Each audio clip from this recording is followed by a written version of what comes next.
which means I have to give my 3. Yes. It's time. It's time. It's the new draft model time. Oh, really? Wow. I thought I was higher on him than anybody else. No, I don't know. I don't know if I really want to do this. I will say, I'm not going to really do this. I'm going to move him down a bit. That's cowardly. I will say, there are anyone in my top 5, I would not at all be shocked if they ended up being the best running back from this class. Does that make sense? Yeah. So, like, I think any of the kind of day 2 or 3 receivers, like, I think any of those guys can be good NFL players right away. It wouldn't shock me.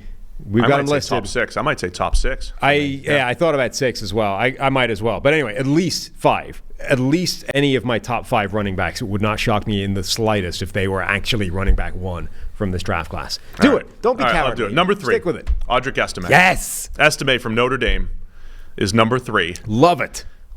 Where is he on yours? He is 5 for me. He's 5 for you. So you're a big fan of Estime. Yes. So again, a couple things here.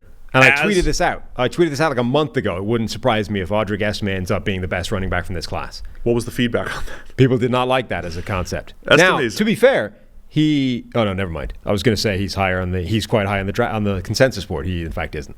1, 2, 3, 4, 5, 6, 7. Anyway, tell me about Estime. So this is where the new model. In fact, tell me about the model. The new model has been constructed. Yes. We were talking yesterday, and it's fun with data here. When you look historically at running backs and what correlates to future success, let's define future success as, say, PFF WAR. Okay. What metrics do you think you're going to look at? Is it 40? Is it 10? For burst? Yeah. Is it change of direction? Is it 3-cone or the shuttle? What do you need? What do I need? If I'm building my perfect running back, what do I want? Hand size. Hand size. Hand size. Okay. Is the biggest correlator to NFL success, other than, of course, the simple consensus board.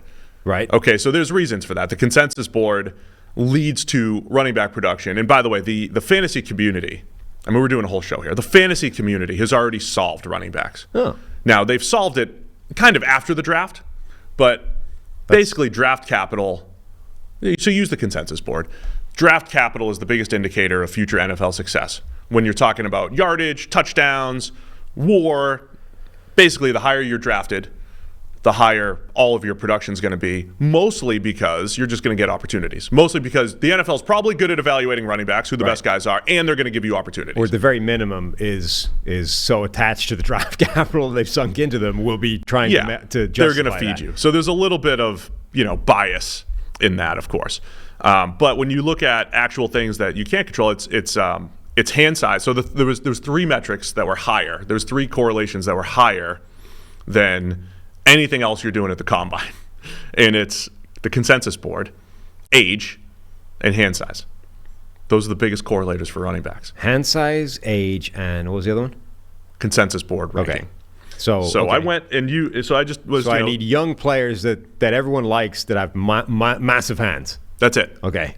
Running backs, solved. So what does that give me? So you said you should model this, and I said I don't have time for this, and then I just did it anyway. Just did it anyway. Yeah. So let's see if I can give the history first. I did one wit and without the consensus board. Okay. Just to see. So if let's go wit the consensus board. Yep. In this draft class. Mm-hmm. And by the way, I'm calling this is hand model. Yep. Which for those who understand the reference, we're going to call the Costanza. Because George Costanza did have a short stint as a hand model. So we're going to call this model the Costanza. Isn't he also synonymous with doing the opposite of things? Yep, he did that once too. Surely if he's going to have something named after him, he should be able to determine before it exists. This is the Costanza model. Okay. Okay, because he's a hand model. All right. So this is the hand model. Number 1, 80, the only person close to the 90th percentile, yes. Audric Estime. There we go. From Notre Dame. Number 2 on the hand model is Jalen Wright from Tennessee. He'll be coming up. His name should be coming up soon here on the show as well. Yeah. And then we get into Isaiah Davis from South Dakota State, Jonathan Brooks from Texas, and Will Shipley from Clemson. That's your top 5. There we go. In the Costanza model. I like it. That's all I need. And if you take out the consensus board here, Estime, he's a 98th percentile Costanza.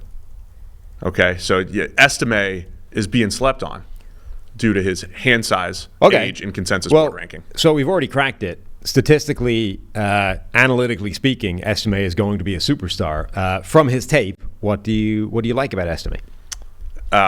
He moves well for his size. He really does. He moves really well for his size. I feel like I only have a few running back comps in my directory that I pull from. I'm going to use one in a player or two. But after watching Estime, it reminded me a little bit of LeGarrette Blount, who was bigger than Estime. He was 240 pounds. Big belt. But Blount was a 240-pounder who moved well and didn't always play like a power back. I feel like Estime's got that. It depends on a little bit of shiftiness and everything. I worry a little bit about the shiftiness in like short area. He had trouble against Ohio State, breaking away when the run blocking wasn't great. But Estime, and then he ran a 4.71 at the combine, which he then improved at his pro day to something I think in the 4.5s. Let me just try and find it. And I sent you an image that said, okay, so figure out what you want to do with this. 4.58 at his pro day. Okay, so I'm going to give you some information here. And you guys figure out what you want to do with it, listeners of the PFF NFL podcast. I'm going to look up Estime. So, because we have max speeds, average top 5 max speeds over the last 2 years, Estime is it's at 20.4. That is 38th in the draft class, kind of middle of the pack among everybody here. Mayan Williams from Ohio State is right next to him, tied with him at 20.4. But one guy that's just above him, Isaac Guerendo from Louisville, who everybody's talking about, and we'll talk about him later. Everybody's talking about because he blew up the combine, ran a 4.33.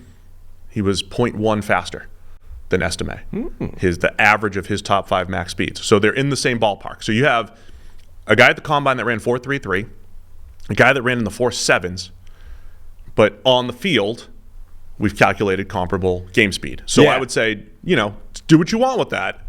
But I would suggest maybe don't hold the 4.7 or even the 4.58 against Estime. I think Estime is significantly more explosive than his measurable numbers indicate.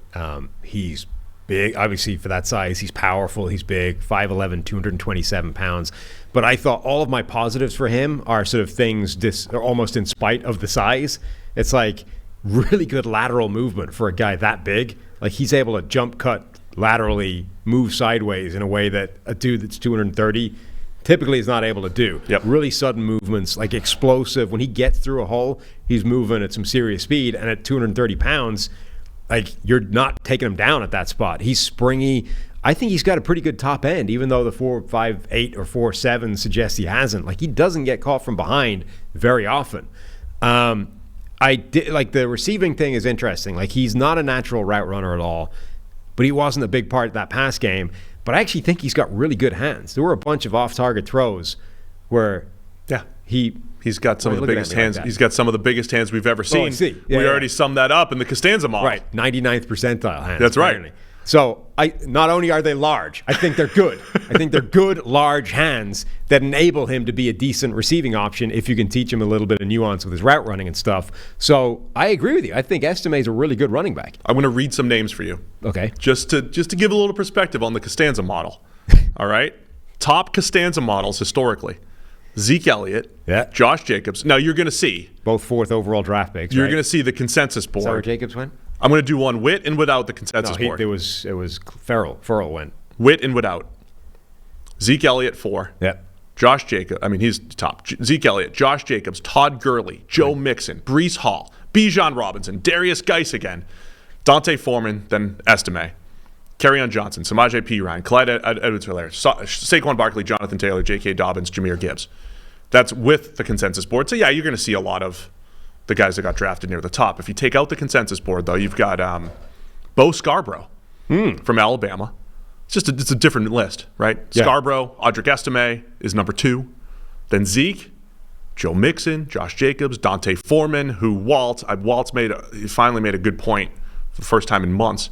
He threw a Dante Foreman comp out there for Estime, which isn't horrible.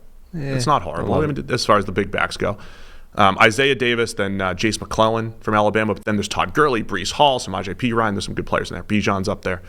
The Costanza hand model.